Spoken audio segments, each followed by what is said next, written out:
As we prepare for our next press conference, we ask that if you have a question for our student athletes, you please raise your hand.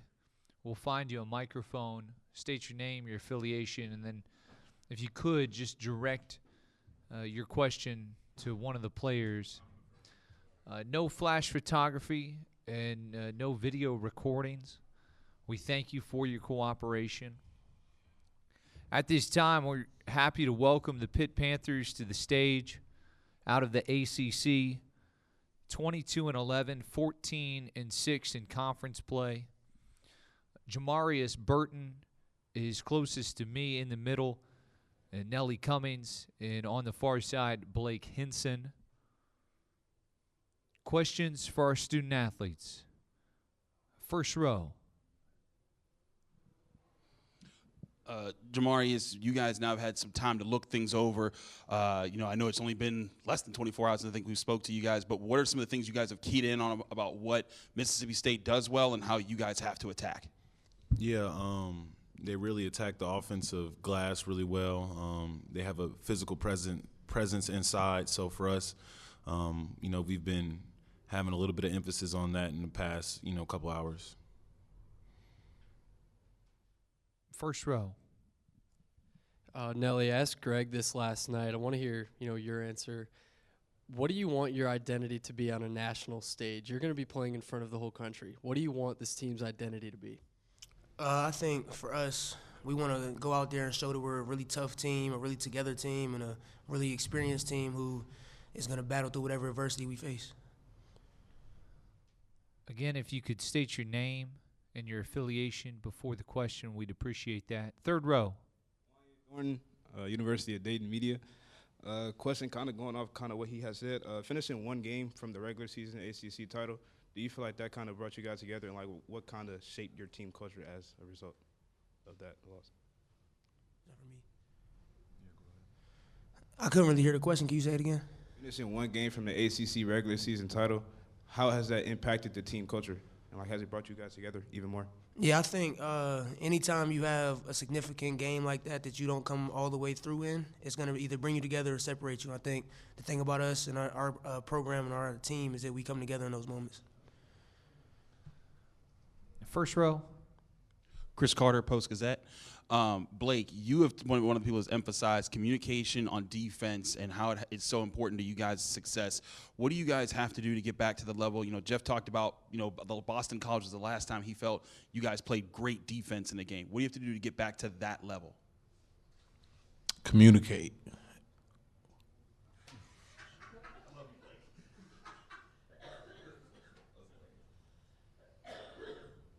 Other questions for our student athletes?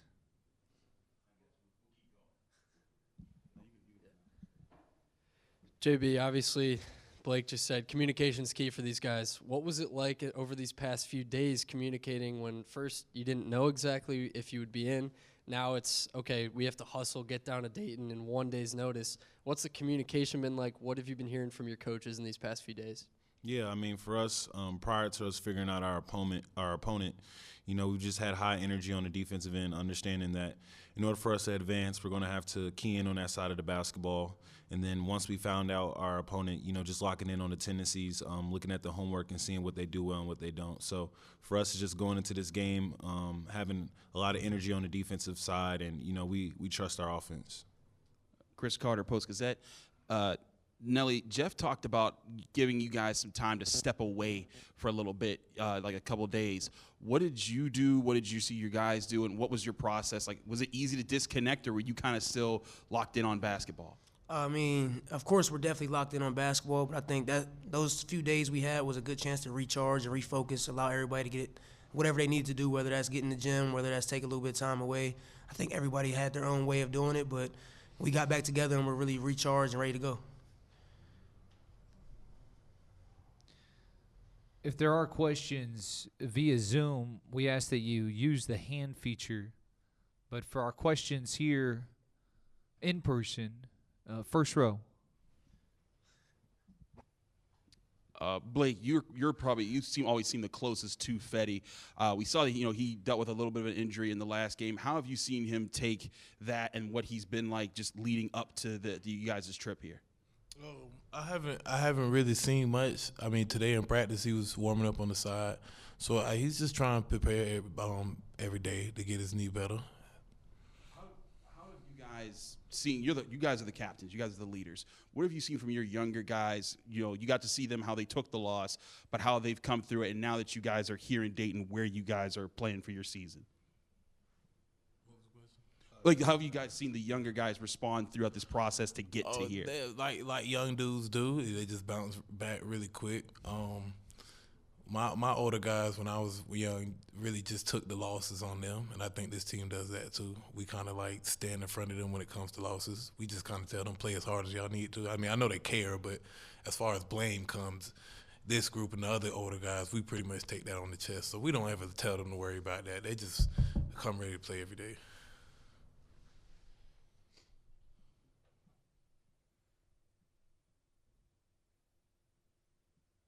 Third row. Being the captains, are there any like team chemistry building activities that you guys partake in? Yeah,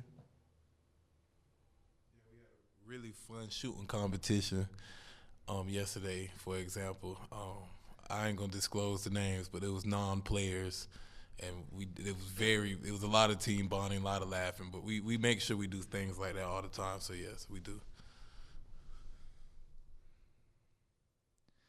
Jamarius, being on this stage, is there a memory that you have of March Madness growing up as a kid that sticks out? I would say a memory that sticks out to me the most would be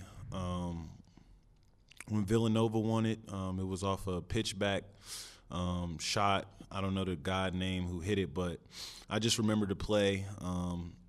them driving the ball down full court, drawing the defense, and then pitching it back, and the guy from Villanova hit the shot. I mean, that was one of the biggest moments in March Madness history, and I remember it vividly. And Nelly, the same question, and then also sort of being on this stage now.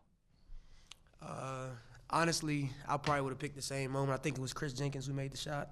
I probably would have picked that same moment because that game was crazy. There was a few plays right before that seemed like they were game winners. But you said being on the stage? Just being on the stage, I think it's a great opportunity for us, for our team, for the program, for the city of Pittsburgh, everybody who's really been a part of this thing, because it's been a long wait for this, and we're here now. And Blake, your memories of March Madness? The way I remember it is a little different from my teammates. I think my first time playing in it was a couple years ago, and we lost the first game, and we did an interview just like this, and there was literally nobody sitting in front of us, and it's like it haunts me to this day. So like I want to change that. I want to have a different memory than that coming up tomorrow. Let's go to the fourth row. Blake, I wanted to go back to something you said after the Syracuse game about Nike. You said he was just so selfless this whole season about coming off the bench. Can you talk about his journey as a player, just knowing his backstory, knowing the injury, coming from Miami of Ohio to making the tournament? Yeah, if nobody's aware of his backstory, I think I mean, I'm learning it still to this day every day, but he's sat out 2 years somewhat like me, and super talented, clearly sixth man of the year in the ACC, and is willing to, I don't want to say a step back. I mean, when you win a award like that, clearly you weren't taking any step backs, but he's a starter caliber player that comes off the bench for us, and that's why we're so freaking good. First row. Just wanted to get a sense what you guys have seen out of the Twins, especially because again they're new to American ball, so it seems like every step of the season is a new experience for them. What have you guys seen from them just traveling here and then also getting ready for March Madness? Have they asked y'all like a lot of questions about what this environment is going to be like? Just what's their personality been like? I think the main words you could use to describe those two are just growth. Like throughout the season, they just continue to grow. They continue to find ways to get better. They stay in the gym all the time. They ask a lot of questions. They're always just present, focused, locked in on whatever assignment they have. So I think throughout this time and continuing their career, they're going to just continue to grow. Fourth row. Nelly, I knew you were asked about your memories of the NCAA tournament. What about your memories growing up as a Pitt fan or from Midland, PA? What do you remember about Pitt being in the tournament? To be honest, I really don't have a lot of memories I can say off the top of my head of Pitt being in the tournament. I mean, I know that it kind of wasn't a big deal when I was growing up for Pitt to be in the tournament. It was a pretty big deal when they advanced. So I think for me, remembering that they advanced a lot of times in those tournaments, they didn't just come to the tournament to be in the tournament. So they took it as an opportunity for them to go out there and win games. So I think we're trying to adopt that same type of thing they had going.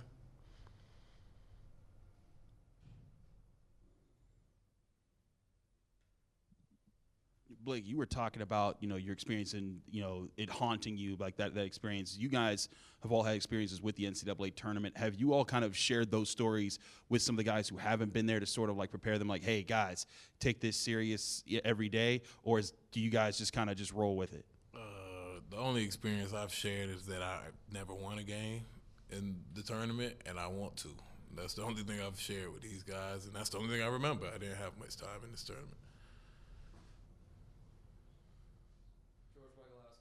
Sports Now. Blake, I want to ask you, we've talked about leadership, how you three up here are really this team's core leaders. What makes a good leader in your eyes? Somebody does what they say or don't say anything at all and just do a lot of do. It's more do than it is talk. And I think us three and the other older guys, Nike, Greg, there's a lot of do and there's a less talk. You know what I mean? Vocal leader is probably the only one that's probably just JV, and there's plenty of do behind him. So, yeah, just more do than talk. And that's what it takes to be a leader in my eyes.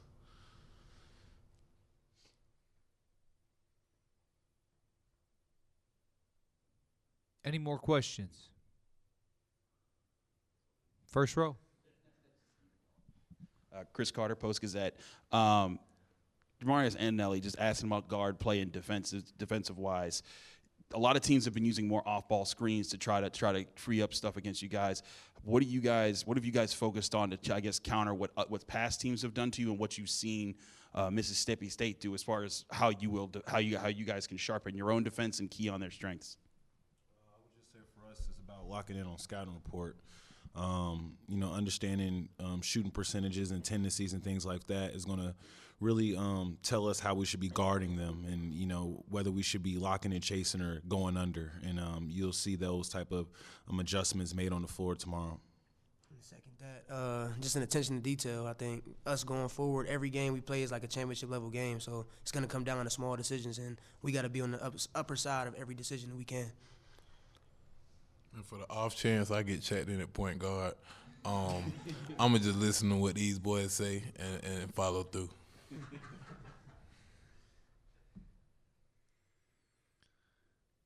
Any more questions? Jamarius, Nelly, Blake, congratulations on a terrific season. Good luck tomorrow night. Thank you.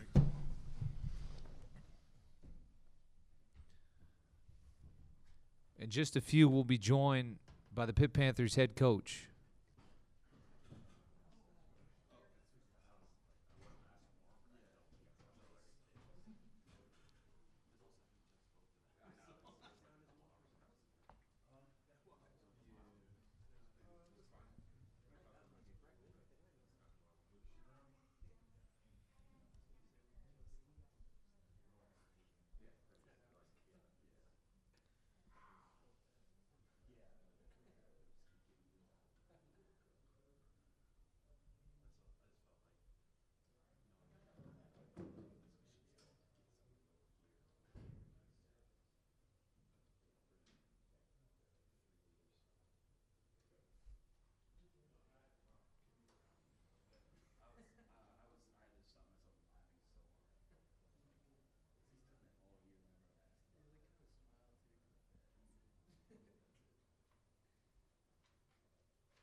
That's a story right there.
My guess is he's going to roll in here right at 6:10. Oh, is he? Oh, yeah. I think we're good to go. Yeah, sure. It's 6:09.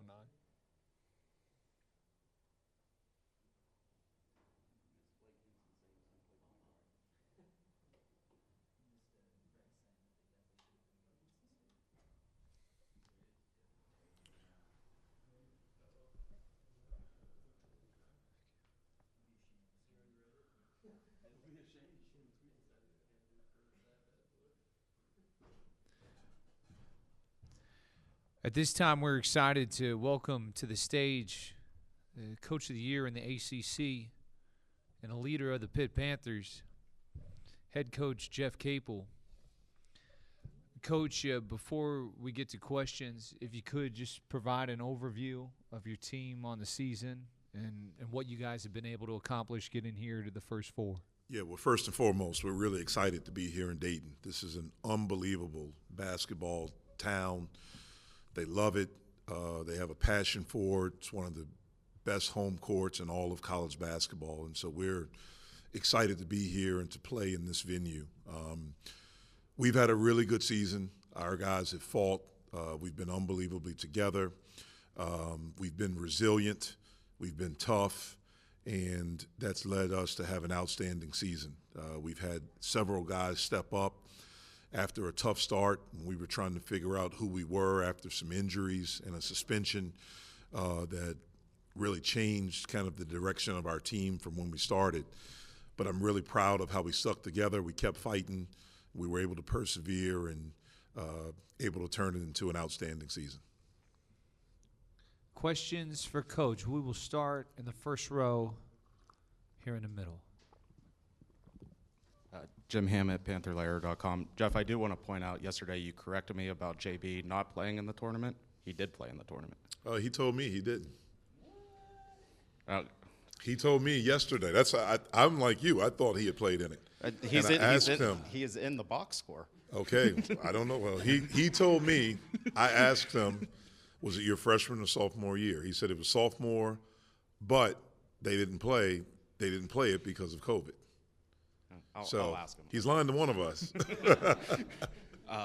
But I wanted to ask about Nike and just his journey overall as a player, just coming from Miami of Ohio to being on this stage, coming through an injury. I mean, what can you say about his entire journey here?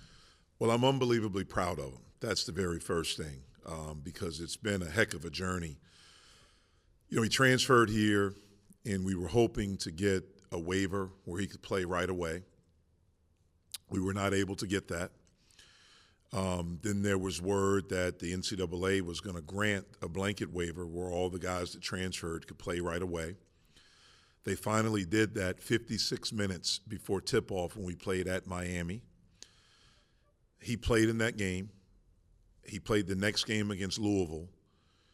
And then after that, when we came back from Christmas break, he was around a group of people that tested positive for COVID. And that's during the COVID year, so you're out for 2 weeks. You can't be around. And so just every time it seemed like things were going to break for him, something happened. He finished the season strong, and then we were anticipating him having a really big season the next year. He had worked really hard that summer, and we played a private scrimmage where he played really well. We played the exhibition, and he tears his knee up. And when you go through that, man, especially with a guy that, a big part of his game is athleticism, there's doubt. Like, can I get it back? Am I able? Because it's long, it's tenuous, the everyday of just having the rehab and things like that. When we started this year, he wanted to do more, but he wasn't physically and mentally able. He hadn't crossed that hurdle yet. And we knew it was going to take time. But after he got his rhythm back, his timing, and got over those hurdles, he was outstanding. And the thing that I'm most proud of him is that he not only accepted his role, he starred in it. He embraced it, he starred in it, and he's a big reason why we've had the season that we had. First row. Chris Carter, Post-Gazette. Jeff, your guys were talking about the scouting report and sticking to the details of that. How have you seen them take on the challenge of embracing what you guys are saying for them to do in the past few weeks? Because you talked about how you guys haven't played great defense since Boston College. And I think in the games since then, you went from averaging 67 points a game allowed to 81 in those games. What have you seen from them in response to that challenge this week? Yeah, well, really it's just been today. Yeah, and so the attention to detail was heightened. The energy was great. The energy's always been really good, but the attention to detail and understanding of what we went through this morning, with them on Mississippi State, them trying to understand and embrace that. We'll go through it again tonight. We'll have some time tomorrow where we do it, but we got to get out there on the court and do it against a real team. One of the things that's difficult is that we can't simulate their size and their strength and athleticism and what we're doing in practice. And so we really have to be totally dialed in to the little things that add up to big things. Let's go to the fourth row. Hey, Jeff. Yeah, I'm just curious. I mean, you have a lot of guys who've played in this tournament, but you also have some guys, this is their first experience. What's it been like for you as their coach to see them, get off the flight here, walk into the arena, check into the hotel, and see all this March Madness stuff and know that they're a part of it for the first time? Yeah, it's really, really cool. I mean, I've missed it. I haven't been here in 5 years in, this type of environment, and you realize, like, you should never take this for granted. This is the greatest tournament in sports. And like I said yesterday, and I told our guys, like, we get a chance to be a part of it. Like, you earned that. They don't just give those out. We earned it. And I want them to embrace everything that comes with it. When we pulled up at the hotel, the unbelievable people that were there to greet us and what they've done to the hotel just to make the experience great. When we pulled up here, you're walking in and you see all the stuff everywhere. When they go out to the court, they'll feel it even more. It's unbelievably special. It's something that we don't take for granted. And we're going to cherish every second we get a chance to be in it. We'll go first row near side. George Mogilowski, Pittsburgh Sports Now. Jeff, we just talked to Blake, JB, and Nelly about leadership. I want to ask you, from your point of view, how do those three lead? How do they differ in their leadership styles? Yeah, well, all three of them are very different. Nelly is, he's a guy that has experience. He's won. Nelly is really, really positive. incredible energy, just a positive spirit every day. For the most part, usually is in a really good mood, and that becomes infectious. You know, we're not anywhere close to where we are right now if we don't have him and what he brings to us. Blake is the loud one. Blake is like a lot of football players. They're just really loud and incredibly energetic, positive, always yelling, you know, and things like that. That's his leadership style. JB is the more serious one. JB is the one that's, you know, JB is an old soul. Like, he should have been like a 1980s basketball player. Just the physical mid-range, you know, guard that's tough, that's competitive. No nonsense, straight to the point.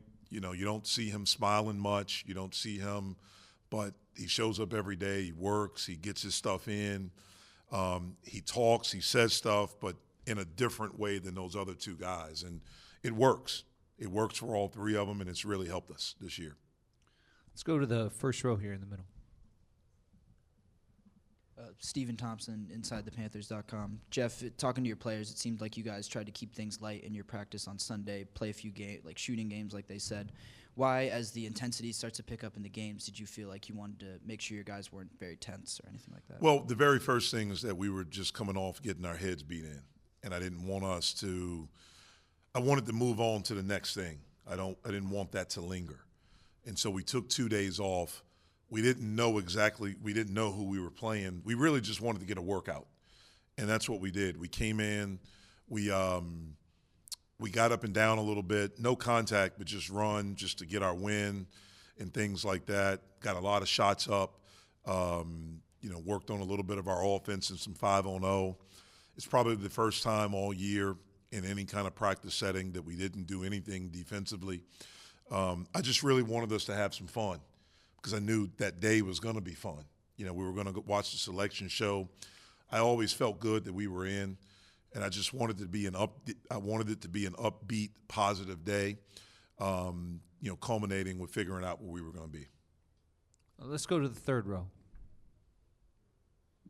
Nelly also mentioned earlier attention to detail, and also you mentioning that. Has there been any principles or practices that you have given to them to make sure that they stay or ensure that their attention to detail stays? Yeah, I don't think it's any principles or practices. It's just trying to be totally dialed in on the scouting report, what we're doing in practice and our walkthroughs, how we want to play certain things, just our game plan, and just making sure everyone's in tune and locked in and connected and on the same page with everything we do there. Let's go front row here, middle. Now that you've had a day to kind of look at Mississippi State, I mean, what kind of stands out about Tulu Smith? And, you know, is he like any of the big men in the ACC that you faced? Well, I think he's has some similarities to Baycott in the fact that he's very physical, an outstanding offensive rebounder, and an outstanding scorer with a high percentage around the basket. He's relentless in his pursuit of the basketball, on his shots, on other people's shots, with how physical he is posting up. He's a load down there. He's a really, really outstanding player that had an outstanding year and is a huge part of their resiliency. You know, when you look at their team, they had some unbelievable non-conference wins, but in their conference they went through a stretch where they struggled. And they showed incredible toughness, togetherness, resiliency, to continue to fight and stay together and to really turn their season around. And I thought he was a big part of it. When you go back and you watch during that stretch, you know, just the numbers that he was putting up, the attention that he, you know, commanded from the defense that allowed those other guys to do some really good things. They're a really good basketball team. They're tough. They're physical. They're really good defensively. And it's going to be a tough challenge for us. Let's go to the back row on the aisle. Thank you. Jeff, Pittsburgh Tribune Review, Jerry DePaula. One thing I've gotten from your players this season, they like to go into the gym when no one else is around and grab a manager and just put shots up. I'm sure you did the same thing when you were a player. Is that something you encourage, or these guys do it on their own? Well, it's something we've tried to teach since we've been here. Like, in order to be a good basketball player, you got to play basketball. You got to practice basketball. Like there are things you have to do. And in order to become really good, you have to do extra. We're limited as coaches by what we can do. We have 4 hours a day that we can work with them.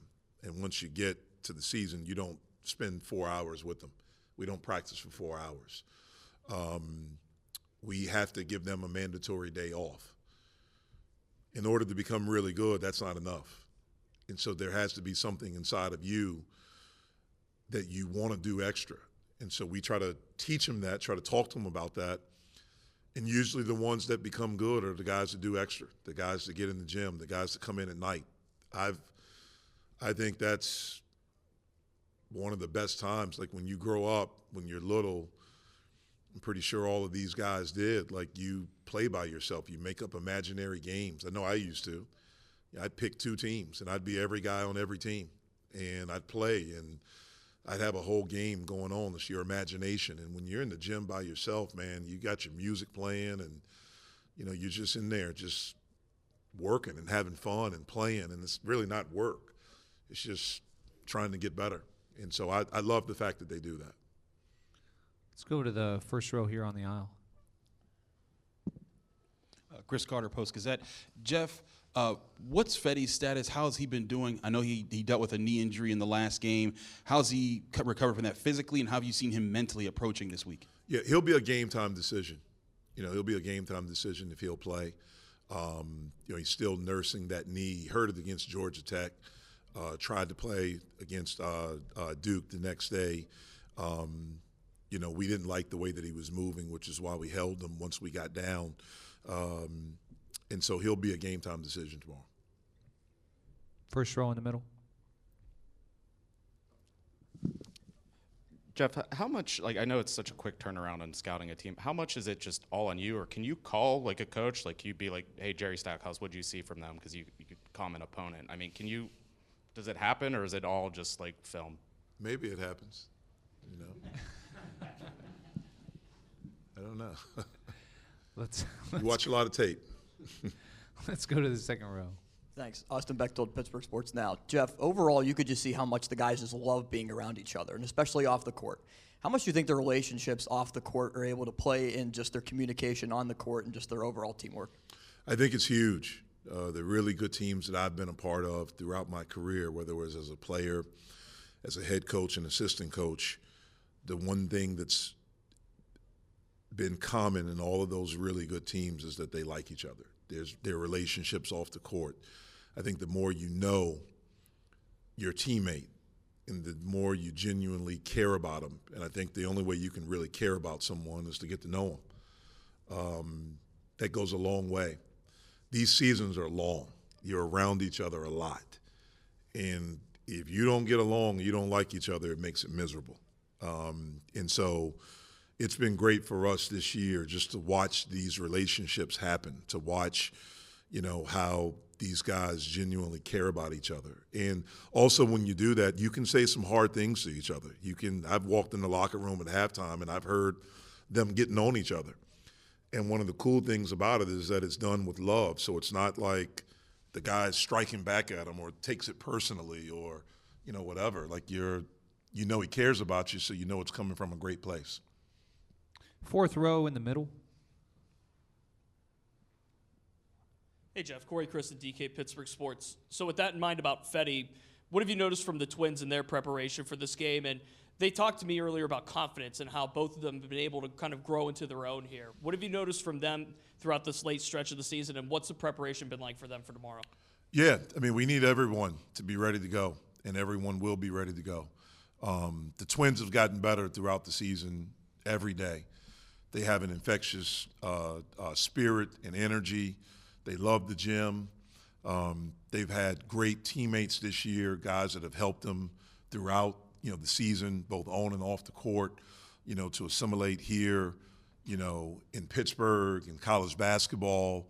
And they've gotten better and better. I've said it all along. I think they have unbelievable futures. They both have had some really big moments for us in big games. Have stepped up and made some big plays and, throughout, and we anticipate them, being ready to do that tomorrow. First row on the aisle. Jeff, you've been around the game for a long time. You've seen a lot of guys come and go. It seems like it's been tradition for a long time. When you see guys go off after a March Madness year and seniors, and there's that send off where you've had your time with them. How close have you been with guys who've just been here a year? Does it feel kind of like when you compare it to some of the teams you've coached where you've been with guys for multiple years, or does this all move so fast as a coach? No, I mean, a year's a long time, man. And especially when you're with guys as much as we're around them. You get to know them. You get to know their dreams, the things that they're afraid of. Like, these are the relationships that we have, our coaching staff, we have with our guys. We spend time with them. We talk to them. We know we figure out what makes them tick. The things that, they maybe have some fears or things that bother them, things that are on their mind. And so even if it's just for a year, whatever it is, like, those relationships run deep. We had Mohamedou Gueye last year. We just had him for a year. I mean, I talk to him still, once every couple of weeks and encouraging him, following him. And, I hear from him every time something good has happened with our program this year. And so that's the thing about relationships. Even if a kid is here for 1 year, if it's something that's genuine, and a relationship is both ways now. It's not just one way. It has to go both ways. A person has to want to have a relationship. But when it's like that, then I tell these guys, man, with me, it's forever. It's not just 1 year. And I don't know if I got used to that. I had, one of my best players I ever coached, I had him for 2 years at Oklahoma. I talk to him once a week still to this day. And so those things are very, very deep with me, the relationships. Any other questions for Coach? We'll go to the back row on the aisle. A quick one, Jeff. You mentioned last night that it's a quick turnaround. It's tough, difficult to prepare. How many Mississippi State games did you and your staff watch in the last 24 hours? I've watched 5. 5? And I don't know how many they've watched, but I've watched from when I saw you guys last night until right now. I've watched 5 of them. Was that normal? Or do you usually watch more than that? That's normally what I watch. I try to watch like the last 5. Sometimes if they had a big win early, I want to see it. Or if a guy went off, I may just get his minutes, from that game just to see, how he went off or how they defended something. If I think there's a similar opponent, someone that maybe does something like us or plays similar to us, I may watch that game. So it's pretty normal, what I've done, we've done. You sleep much? Nope. But I don't sleep much, period. I've never slept much. Last question, fourth row there in the middle. Jeff, with how big of a team Mississippi State is, how much emphasis is there going to be on running out in transition in a game like tomorrow and really trying to improve on that from what you guys did against Duke? Well, we didn't do much well against Duke, so I hope we improve on everything, from that standpoint. In order for us to run, we have to rebound. That's the very first thing. We have to get the basketball. We have to rebound. So we have to be able to match their physicality. We have to keep them out of our paint, and we have to get the basketball. Once we're able to do that, then we do want to run. We do want to get out. That's something that we've tried to do all year, and for the most part, we've done a pretty good job of that when we've been able to first shot rebound. That's not going to change for us. We want to continue to do that. Like I mentioned earlier, they're an outstanding defensive team. I think whenever you play against teams like that, we've had some in our league, if you can get out in transition and get some things before their defense is set up, that can put you in an advantageous, position. So that's something that, we certainly want to do. Coach, really appreciate the time. Thank you. Appreciate it. Best of luck tomorrow All right. night. See you guys. Thanks, Coach.